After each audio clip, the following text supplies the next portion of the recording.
नमस्कार दोस्तों, स्वागत है आपका मेरे चैनल कॉमिक्स लाइफ में। शुरू करते हैं प्रकाश भारती जी द्वारा लिखा गया एक मज़ेदार उपन्यास, करोड़ों का वारिस, पार्ट 12। मैं दोस्तों की मदद करता हूँ, किसी खूनी की नहीं, लेकिन मैं बता चुका हूँ कि उसकी हत्या करना मेरे लिए ज़रूरी था, अपनी पत्नी की वजह से। मेरी पत्नी तो सिर्फ शुरुआत थी, वह मुझ पर भी हावी होता जा रहा था। मेरी पत्नी और मेरे घर में हिस्सेदार होकर भी उसे सब्र नहीं था। वह बेहद कमीना और मक्कार था। उसकी भूख बराबर बढ़ती जा रही थी। सब कुछ अकेला ही हड़प जाना चाहता था। उसके लहजे में हिकारत थी। मेरे पूरे योगदान और तमाम तरह के रिस्क लेने के बाद भी वह मुझे ही निकाल बाहर करना चाहता था। ऐसा कैसे कर सकता था वह? लड़के के जरिए उसका मंजुल राय पर कोई अंकुश था। क्या अंकुश था यह न तो जानता हूँ और न ही उनमें से किसी से कबूल करवा पाया, मगर पीटर का कहना था कि वो मेरी सारी योजना को चौपट करने के लिए काफ़ी था। यह उसकी योजना भी थी, लेकिन वह इतना गैर जिम्मेदार था कि मनचाही न होने पर इसे चौपट भी कर सकता था। इसलिए तुमने उसे मार डाला? मुझे मौका मिला और मैंने उसका फ़ायदा उठा लिया। पहले से कोई इरादा मेरा नहीं था। अपनी पत्नी के साथ जो तुमने किया है, उसे जानने के बाद कोई भी इस पर यकीन नहीं करेगा। यह इरादतन कत्ल ही है। तुमने एक बेहोश पड़े आदमी की हत्या करके अपना अपराध एक दिमागी तौर पर बीमार औरत के सिर मरने की कोशिश की थी। यह उसी की जिद थी, मेहता सर्द लहजे में बोला। वह खुद ही यकीन करना चाहती थी कि हत्या उसी ने की थी। पीटर के साथ अपने ताल्लुकात की वजह से उसके मन पर अपराध का बोझ इतना ज़्यादा था कि मेरे बातें करने से पहले ही वह खुद को खूनी समझ बैठी थी। मैंने सिर्फ वही किया जो उन हालात में किसी भी आदमी को करना था। मुझे पीटर को चाकू भोंकते वह देख चुकी थी। उसके दिमाग से इस बात की याद मिटाने के लिए मुझे कुछ तो करना ही था। नर्सिंग होम में देर देर तक उसके साथ रहकर तुम वही सब कुछ कर रहे थे। उसके दिमाग में कूट कूट कर यह बात भरते रहे हो कि पीटर की हत्या उसी ने की थी। सारे पखेड़े की जड़ वही तो है। मेहता दीवार पर हाथ मारकर बोला। पीटर को मेरी जिंदगी में वही लाई थी, इससे उसे भी तो तकलीफ होनी चाहिए। मैं अकेला ही क्यों तकलीफ उठाता रहूं? तुम अकेले नहीं रहोगे। यह बताओ, करोड़ों का नकली वारिस, वो इम्पोस्टर मंजुल राय कहाँ है? मेहता ने कनखियों से उसे देखा। इस तमाम बखेड़े के लिए वह मुझसे ज़्यादा जिम्मेदार है। उसका कसूर ज़्यादा है। अगर इस मामले को निपटाने में मदद मिलती है तो मैं सरकारी गवाह बनने को तैयार हूँ। अनीता को कानूनन अभी भी मेरी पत्नी के नाते मेरे खिलाफ बतौर गवाह पेश नहीं किया जा सकता। दूसरे, तुम यह तब नहीं जानते थे कि जो उसने कहा था वो सच भी है। तुम कैसे कह सकते हो कि उसकी कहानी सच है? यह भी तो हो सकता है कि मैं उसे बचा रहा हूँ। उसकी आवाज़ में वहशियाना उम्मीद थी। तुम कैसे जानते हो कि तुम जिंदा हो? अजय ने पूछा। मुझे तुम्हारा पार्टनर चाहिए। आज सुबह वह चंदनगढ़ में था। वहाँ से कहाँ गया है? मुझे नहीं मालूम। तुम आखिरी दफ़ा उससे कब मिले थे? अगर तुम मेरे साथ सहयोग करने को तैयार नहीं हो तो मैं ही क्यों सहयोग करूं?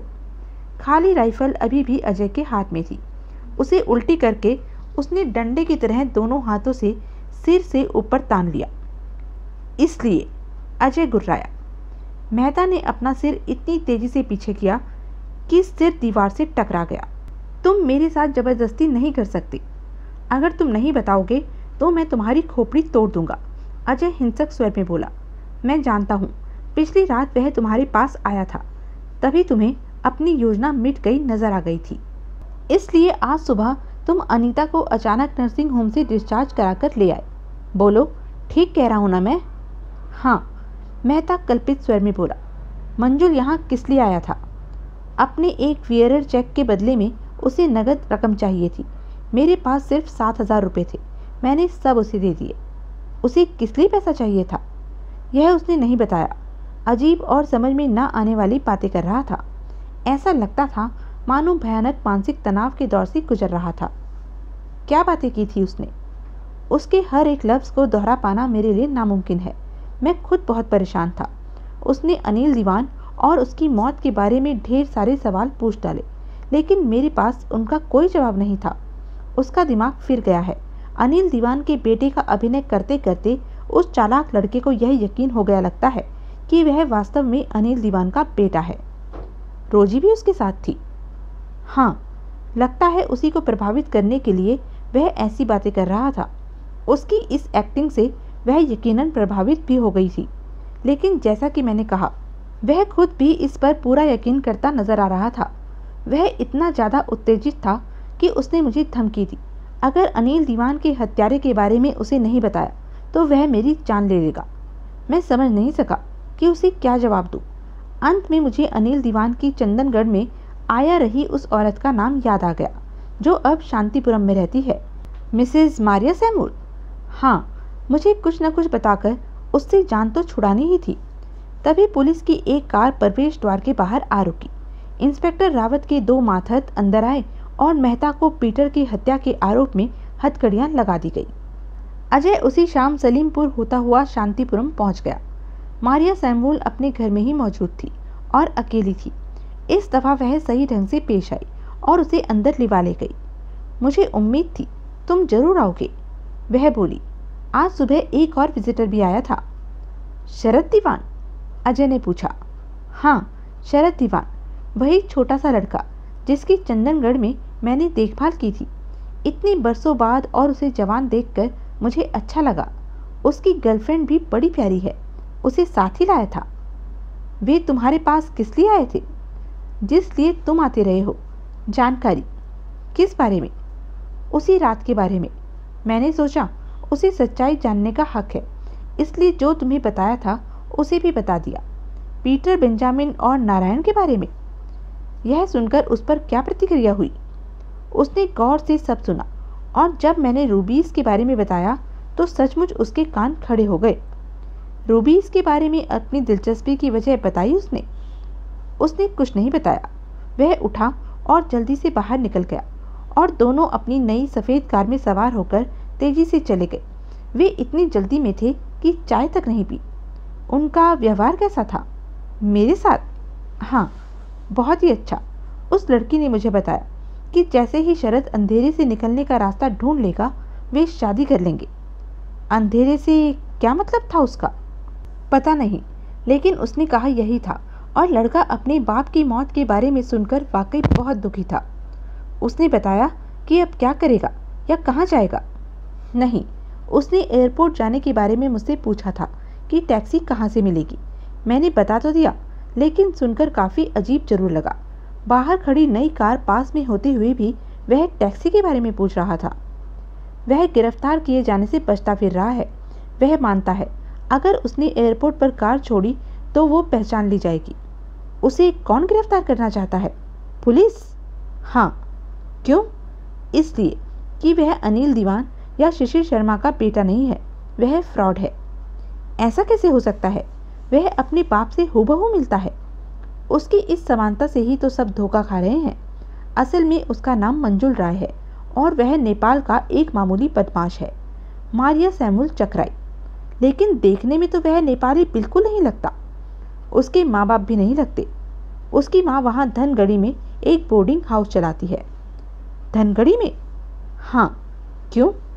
वे भी वहीं गए हैं। तुम्हें कैसे पता है? जब मैं किचन में उनके लिए चाय बना रही थी तो उसने लड़की से कहते सुना था कि जितना जल्दी हो सके धनगढ़ी पहुंचना होगा। फिर वे उठकर चले गए। यहाँ किस वक्त आए थे वे? सुबह करीब 9 बजे। अजय ने अपने रिस्ट वॉच पर निगाह डाली। 5:30 बजे थे। अब तक वे नेपाल पहुंच गए होंगे, उसने कहा और खड़ा हो गया। क्या यह मुसीबत कभी खत्म नहीं होगी? जल्दी ही खत्म हो जाएगी। मुझे खेद है कि अपने वादे के मुताबिक तुम्हें इससे अलग मैं नहीं रख सका।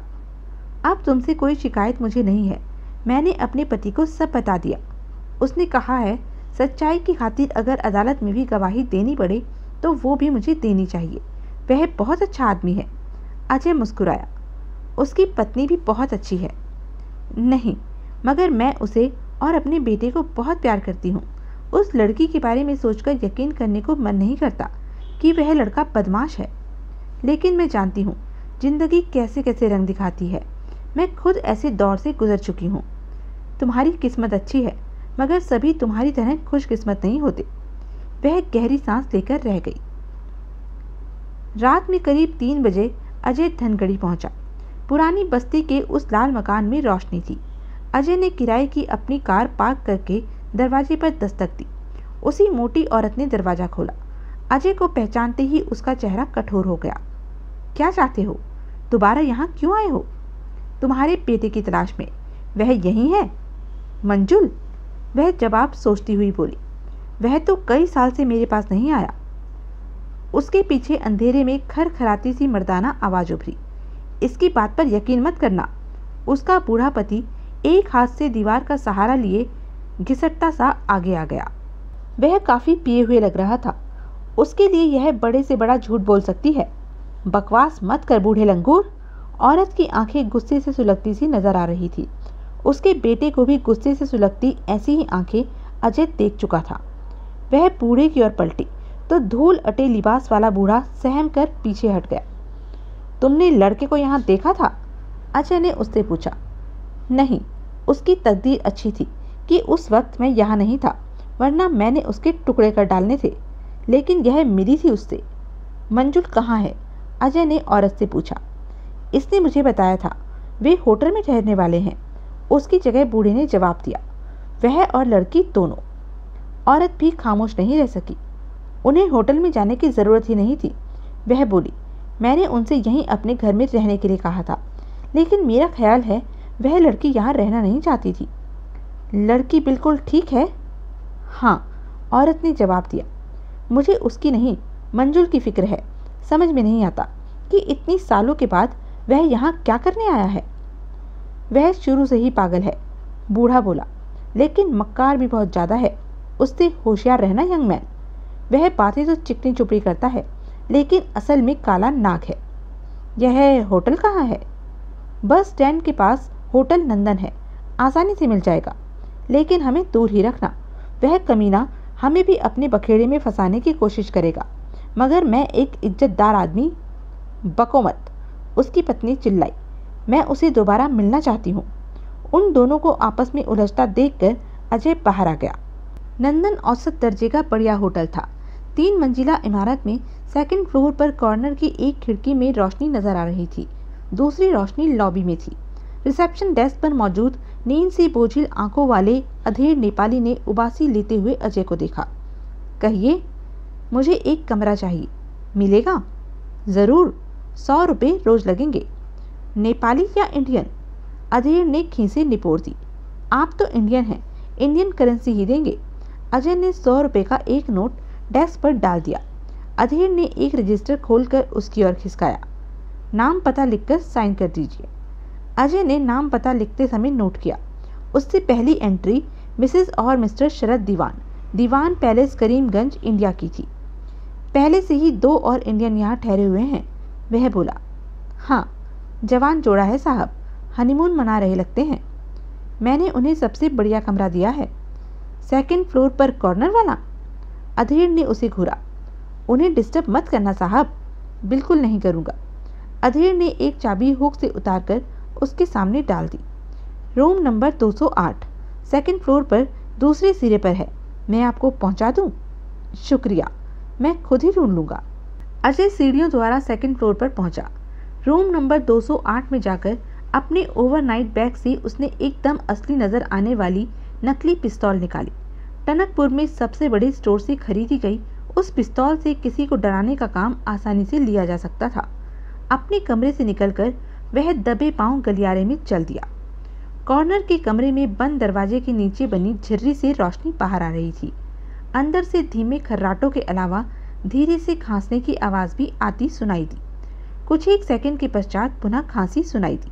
अजय ने डोर नॉब घुमाने की कोशिश की। दरवाजा लॉक्ड था। कौन है?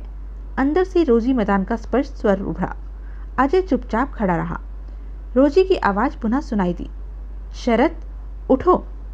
क्या बात है? मंजुल की आवाज़ रोजी के मुकाबले नज़दीकी से आती सुनाई दी। बाहर कोई है और अंदर आने की कोशिश कर रहा है। अंदर कोई बिस्तर से उतरा। फर्श पर कदमों की आहट हुई, फिर डोर नॉब घुमाई गई। भड़ाक से दरवाज़ा खोलकर दाएं हाथ को घूसे की तरह ताने मंजुल बाहर आया, लेकिन अजय के हाथ में पिस्तौल तनी देखकर फौरन ठिठक गया। उसके शरीर का ऊपरी भाग नंगा था। हैंड्स अप, अजय ने कहा। मंजुल उसी तरह खड़ा रहा। इस बेवकूफ़ की ज़रूरत नहीं है, पिस्तौल नीचे कर लो। बको मत, अजय कड़े स्वर में बोला। हाथ ऊपर करके वापस घूमो और धीरे धीरे अंदर चलो। मंजुल ने बेमन से हाथ ऊपर उठा ली। वह घूमा तो अजय ने देखा, उसकी पीठ पर पुराने जख्मों के सैकड़ों निशान थे। अजय ने अंदर आकर एड़ी से दरवाजा पुनः बंद कर दिया और पिस्तौल सहित दायां हाथ पैंट की जेब में घुसेड़ दिया। रोजी बिस्तर के पास खड़ी थी, लंबी ढीली मर्दाना कमीज और जीन्स पहने। तुम दोनों ने शादी कब कर ली? अजय ने पूछा। रोजी का चेहरा लाल हो गया। उसने शर्माकर गर्दन झुका ली। अभी नहीं की, वह बोली। यहाँ एक ही बिस्तर देखकर आप ऐसा कह रहे हैं, लेकिन शरद ने मेरे साथ रूम शेयर किया है। मुझे डर लग रहा था। इस बिस्तर पर यह सिराने की साइड सोया हुआ था और मैं पायत पर लेटी हुई थी। इसे कुछ मत बताओ, हाथ ऊपर किए खड़ा मंजुल बोला। यह तुम्हारे पिता का जासूस है, उसी ने इसे यहाँ भेजा है। मैं अपनी मर्जी से यहाँ आया हूँ मंजुल। अचानक वह तेजी से अजय की ओर पलट गया। मुझे इस नाम से मत पुकारो। क्यों, क्या यह तुम्हारा नाम नहीं है? मेरा नाम शरद दीवान है। यह नाटक बंद करो। तुम्हारे पार्टनर देवराज मेहता ने सारी असलियत बताकर जुर्म का इकबाल कर लिया है। मेहता न तो मेरा पार्टनर है और न ही कभी था। मेहता कुछ और ही कहता है। यह मत समझना कि वह तुम्हें बचा रहा है। साजिश के इस मामले में वह सरकारी गवाह बन रहा है, ताकि हत्या के अपराध में अपने लिए हमदर्दी हासिल करने के विचार से। तुम्हारा मतलब है पीटर की हत्या मेहता ने की थी? तुम्हारे लिए कोई नई खबर यह नहीं है। तुम इस जानकारी को दबाए बैठे रहे हो। आप सिचुएशन को सही ढंग से नहीं समझ रहे हैं। रोजी उन दोनों के बीच में आकर बोली। यह सच है कि शरद को पहले से ही मिस्टर मेहता पर शक था, लेकिन उस शक को पुलिस के पास जाकर जाहिर करने की स्थिति में यह नहीं था। इसे खुद अपने बारे में भी शक था। मेहरबानी करके शरद को असलियत बताने का मौका दीजिए। प्यार में अंधी रोजी का उस पर इतना विश्वास देखकर अजय को गुस्सा आ गया। मुझे असलियत की जानकारी है, वह बोला। इसका नाम शरद नहीं, मंजुल राय है। कई साल पहले इसी शहर में अपने बाप को चाकू भोंक कर यह यहाँ से भाग गया था। बूढ़ा हिम्मत राय इसका बाप नहीं है। इसकी माँ उसी को इसका बाप बताती है और अपनी औलाद के बाप के बारे में एक माँ ही सही बता सकती है। वह झूठ बोलती है, मंजुल ने कहा। तुम्हारे अलावा सब झूठ बोलते हैं। हाँ, तुम्हें नकली वारिस बनाने वाला मेहता भी। हाँ, असलियत यह है, जब मेहता ने पहली बार मुझे अप्रोच किया, मैं खुद नहीं जानता था कि मैं कौन हूँ। उसकी ऑफ़र को मंजूर करने की बड़ी वजह थी। मुझे उम्मीद थी कि इस तरह अपने बारे में पता लगा लूँगा। पैसे का इससे कोई ताल्लुक नहीं था। पैसे से ज़्यादा अहमियत किसी भी आदमी के लिए अपनी आइडेंटिटी की ओर होती है। मेरे लिए भी सबसे बड़ी बात अपनी सही आइडेंटिटी को जानना थी। और अब तुम जान गए हो? उसने अपने हाथ नीचे कर लिए। हाँ, मैं स्वर्गवासी अनिल दीवान का बेटा हूँ। यह तुम्हें कब पता चला? अजय ने व्यंग्यपूर्वक पूछा। तुम जो चाहो समझो, मगर मैं सही जवाब दूंगा। मुझे धीरे धीरे इसका पता चला। शुरुआत उस वक्त हुई जब केशव दत्त जोशी ने मेरे अंदर ऐसा कुछ देखा जिसके बारे में मैं नहीं जानता था। फिर डॉक्टर चौधरी ने मुझे मेरे पिता के बेटे के रूप में पहचाना, और फिर जब मेरी दादी माँ ने भी मुझे स्वीकार कर लिया तो मैंने सोचा यही सच होना चाहिए। पिछले कुछ एक दिनों से पहले तक मैं नहीं जानता था कि यह सच है। पिछले कुछ एक दिनों में ऐसा क्या हो गया? रोजी ने मुझ पर विश्वास किया। मैंने अपनी पूरी जिंदगी की हर एक बात इसे बता दी थी और इसने यकीन कर लिया। उसने शर्माकर रोजी की ओर देखा तो रोजी ने उसका हाथ थाम लिया। दरअसल अपने बारे में सच्चाई पर मुझे बचपन से ही शक होने लगा था, वह बोला। उसका स्वर अपेक्षाकृत गंभीर एवं शांत था। हिम्मत राय ने कभी मेरे साथ पिता जैसा व्यवहार नहीं किया। वह रोजाना कई बार बेल्ट से मेरी पिटाई करता था। प्यार करना तो दूर रहा, कभी सीधे मुंह उसने बात तक मुझसे नहीं की। तभी मुझे यह महसूस होने लगा कि वह मेरा बाप नहीं हो सकता। कम उम्र में बहुत से लड़के अपने असली बाप के बारे में ऐसा ही सोचते हैं। रोजी उसके और ज़्यादा नज़दीक हो गई और अनजाने में उसका हाथ उसके हाथ से सट गया। इसे अपनी कहानी सुनाने दीजिए प्लीज़, वह बोली। मैं जानती हूँ यह सुनने में अजीब लगती है, लेकिन ज़िंदगी भी तो अपने आप में कम अजीब नहीं होती। शरद अपनी ओर से पूरी सच्चाई बता रहा है। यह सच्चाई नहीं है, वहम और कल्पना है। कुछ एक लोग अपने बारे में ऐसे वहम पाल बैठते हैं कि असल वे वो नहीं हैं जो कि वे हैं। अजय को उम्मीद थी इस पर लड़का फिर से क्रोधित हो जाएगा, लेकिन ऐसा नहीं हुआ। मेरे साथ भी वही हुआ था। वह बोला, लड़कपन में मैं सोचा करता था कि मैं कोई राजकुमार हूँ जिसे बदकिस्मती ने गरीबी में लापटका था। मेरी माँ भी मुझे प्रोत्साहन दिया करती थी। वह मुझे साफ और कीमती कपड़े पहनाती थी और बताया करती थी कि मैं बाकी बच्चों से अलग हूँ। उससे भी पहले, बहुत बहुत पहले, वह अक्सर एक कहानी मुझे सुनाया करती थी। उन दिनों वह जवान और सुंदर थी। मैं 5-6 साल से ज़्यादा का नहीं था। तब मैं इस कहानी को परी कथा समझता था, लेकिन अब मुझे लगता है कि वो मेरी अपनी ही कहानी थी। वह मुझे मेरे बारे में पता लगने देना चाहती थी, लेकिन खुलेआम इसे कबूलने में डरती थी। उसकी कहानी कुछ इस प्रकार थी। मैं एक राजा का बेटा था और हम शानदार महल में रहा करते थे, लेकिन जवान राजा मर गया और उसका एक जालिम चैकर हमें उठाकर खौफनाक गुफाओं में ले गया, जहाँ बर्फ और अंधेरे के सिवा कुछ नहीं था। उसने बकायदा इसका एक गीत बना लिया था।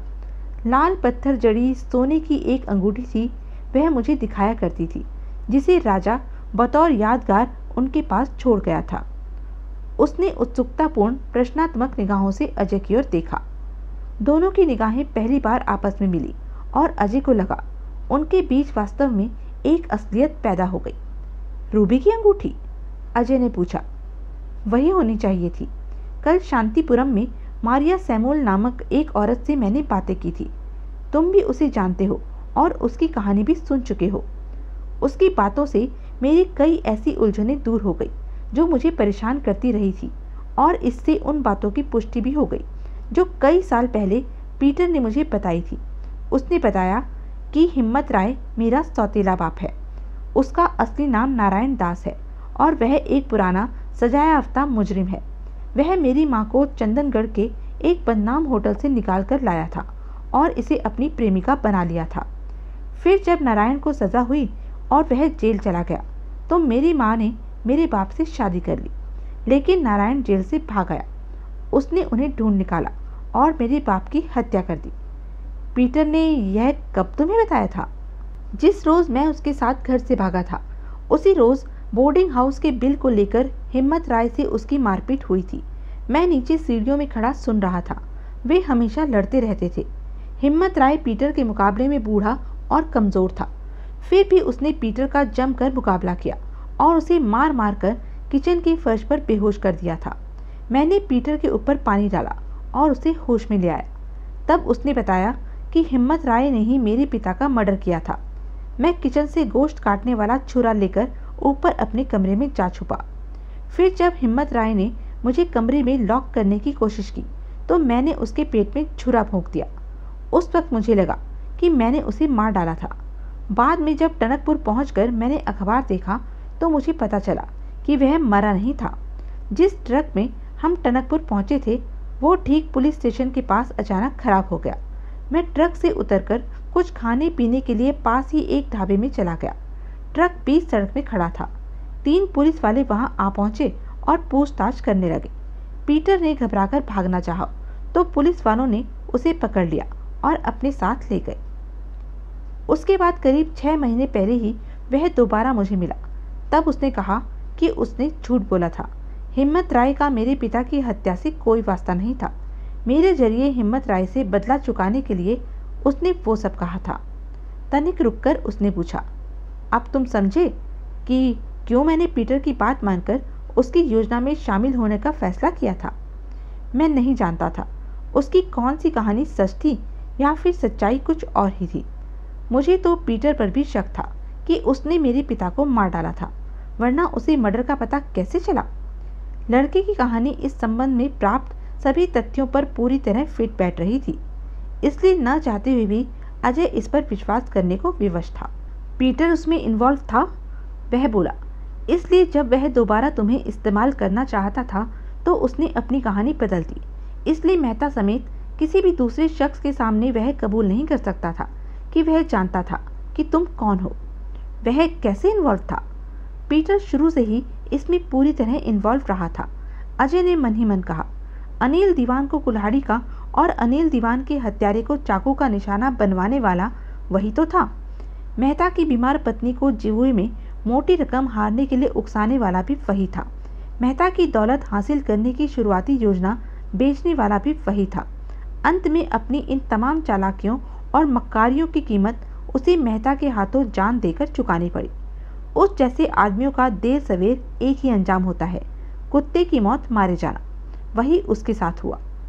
मैं समझा नहीं, पीटर का मेरे पिता की मौत से क्या रिश्ता है? प्रत्यक्षता अनिल दीवान को निशाना बनवाने वाला वही था। हत्या के समय के हालात के बारे में अपनी माँ से बातें की थी तुमने? संभवतः वह उस वारदात की गवाह रही थी। वह इससे भी ज़्यादा कुछ कह रही थी। वह बड़े ही कठिन स्वर में बोला। शरत, रोजी व्याकुलता पूर्वक बोली। क्या कह रहे हो शरत? शरत ने उसे जवाब नहीं दिया। वह अपलक शून्य में ताक रहा था। वह आज रात भी मुझसे झूठ बोलती रही है, यही समझाने की कोशिश करती रही है कि मैं हिम्मत राय का ही बेटा हूँ, मेरा कोई दूसरा बाप नहीं है। वह पहले ही मुझसे मेरी आधी जिंदगी छीन चुकी है, फिर भी संतुष्ट नहीं है। तुम हिम्मत राय से नहीं मिले? वह उस वक्त घर में नहीं था और उस औरत ने मुझे नहीं बताया कि वह कहाँ गया था, लेकिन मैं उस कमीने को ढूंढ ही लूँगा। वह ज़्यादा दूर नहीं है, घंटे भर पहले तक घर में ही था। लानत है, तुमने पहले क्यों नहीं बताया? अब तो बता दिया। मैं सोच रहा हूँ क्या वाकई मुझसे गलती हुई है, अजय ने कहा और इस पूरे सिलसिले का क्लाइमैक्स देखने के विचार से बोला। आओ मेरे साथ। होटल से पुरानी बस्ती पहुँचने तक तीनों खामोश रहे। अजय कार ड्राइव कर रहा था और वे दोनों पीछे बैठे थे। फिक्र मत करो, अचानक शरद रोजी की ओर मुड़कर बोला। पहले ही मौत और हिंसा का खेल काफ़ी हो चुका है, मैं ऐसा कुछ नहीं करूँगा। I promise, believe me. लाल मकान के पास कार पार्क करके अजय नीचे उतरा। वे दोनों भी कार से नीचे आ गए। रोजी ने शरद की बाँह थाम ली। अजय ने प्रवेश द्वार पर दस्तक दी। करीब 2 मिनट बाद मोटी औरत ने दरवाज़ा खोला। अब क्या है? शरद अजय को एक तरफ करके उसके सामने खड़ा हो गया। बूढ़ा कहाँ है? चला गया। तुम झूठ बोल रही हो, जिंदगी भर मुझसे झूठ ही बोलते रहे हो। तुम जानती थी कि उसी ने मेरे पिता का खून किया था और तुमने इसमें उसकी मदद की थी। फिर इस मामले को दबाने में उसकी मदद की, उसके साथ नेपाल में आ बसी और उसके साथ ही अपना भी नाम बदल लिया। मैं मानती हूँ मैंने ऐसा किया था, वह शांत स्वर में बोली, लेकिन मैंने नाम नहीं बदला। मेरा नाम मंजुला था, वही आज भी है। हाँ, सरनेम ज़रूर बदल गया। शरद का चेहरा सुर्ख था और गुस्से से पूरा जिस्म कांप रहा था। उसने मंजुला को मोटी गाली दी। अपने वादे के बावजूद वह मारा मारी पर उतारू था। अजय ने उसका कंधा पकड़ लिया। अपनी माँ के साथ सख्ती और बदतमीजी से पेश मत आओ। यह माँ नहीं, डायन है, अभी भी उसे बचाने की कोशिश कर रही है। किससे?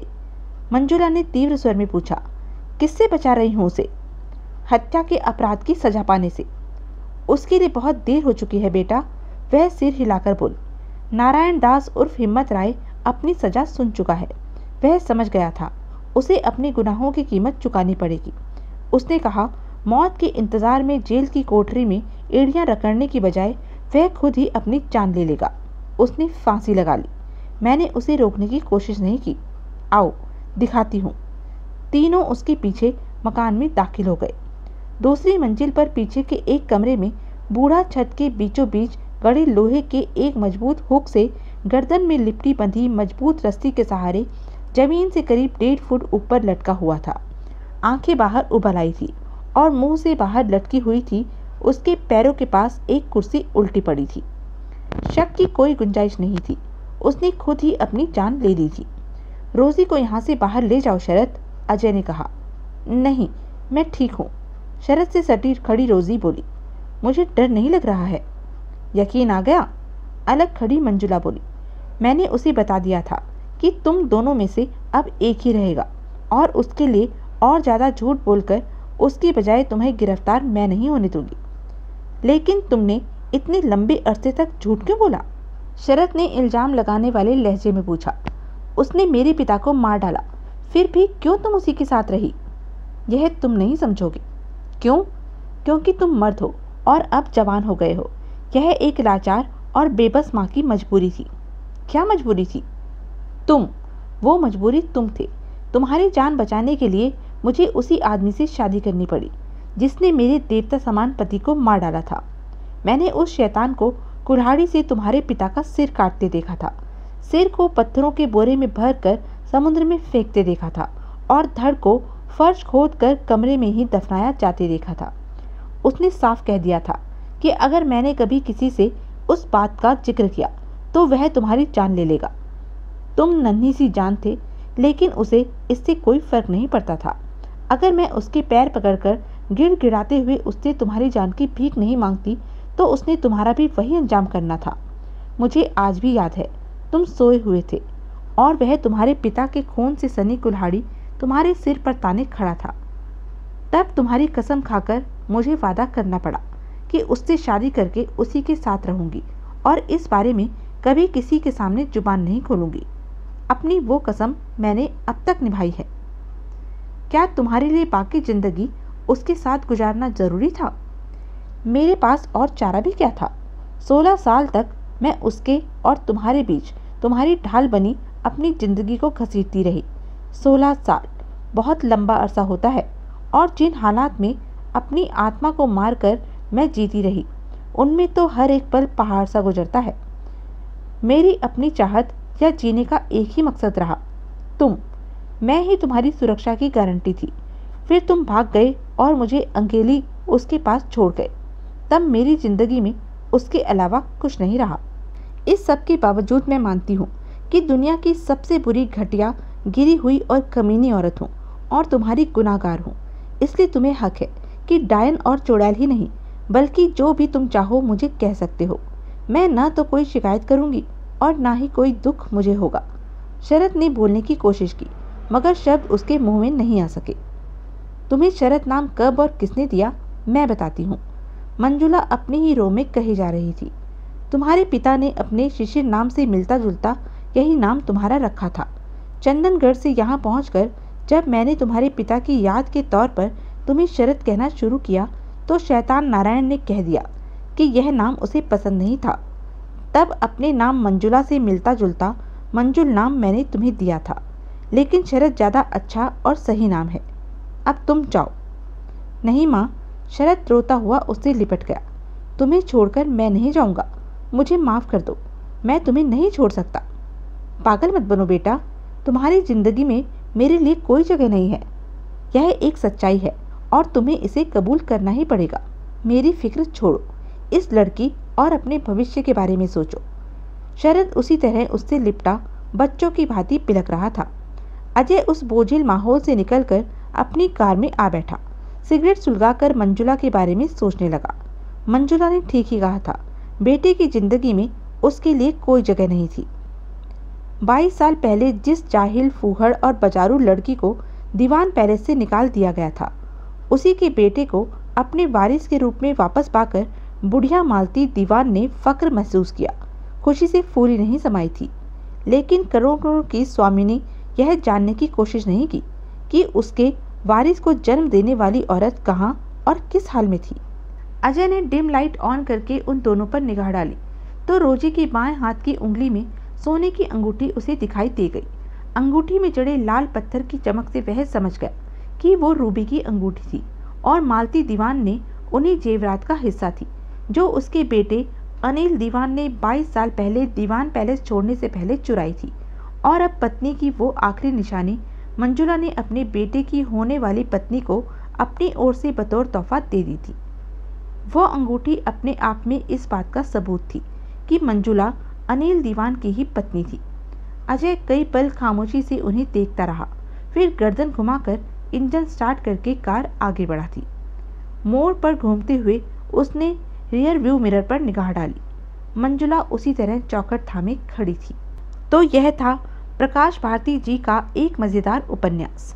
ऐसे ही मज़ेदार उपन्यास के लिए बने रहें मेरे साथ, और हाँ, मेरे चैनल को लाइक, शेयर और सब्सक्राइब करना न भूलें। धन्यवाद।